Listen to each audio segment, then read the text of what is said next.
from 1825 Flower Farm. We're going to do a little tour of what we do with some of our flowers here at the farm for our farm stand, just kind of a step-by-step video. So first of all, we cut flowers. So I just came in from the field from cutting flowers, and then once the flowers are cut, obviously we put them in water. And then we don't have, here in the barn, I don't really have a sink, so I get water from our spigot outside, fill water jugs. We usually use canning jars and cans that we recycle for our market shed and our stand out front. And our customers are awesome. They're always bringing the jars back. So I usually wash the jars, a little bit of bleach solution right here, and nothing fancy. And then we put our little labels on the jars. Then I fill them with water, like so. And then we add a little of our flower food solution to each jar. So generally I'll try to have a bunch of these made up. Don't mind the dog drinking out of the flower water. That's Riggins.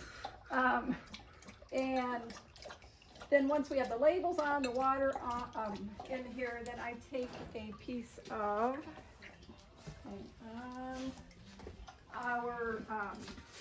usually I just use a piece of this little raffia, I can't say it right.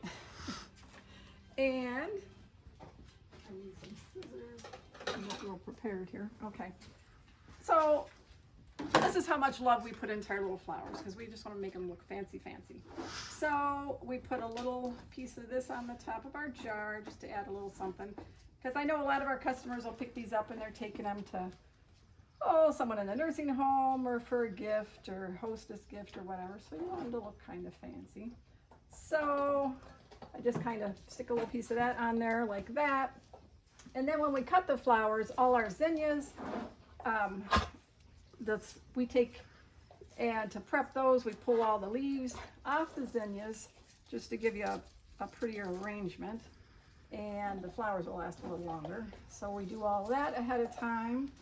And then I also have these little cans that we use for our flowers, which are all recycled, and even our customers will bring these back. And I have a couple gals that are sweet enough to put these together for us. We just decoupage different napkins onto the cans, just little cocktail napkins. Well, that's too big.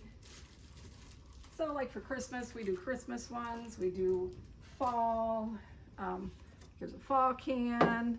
We even do bigger cans. You can do flowers, you can do Easter, Valentine's Day, St. Patty's Day, and they just decoupage these on here, and then we put these out on the stand, and they make great teacher's gifts.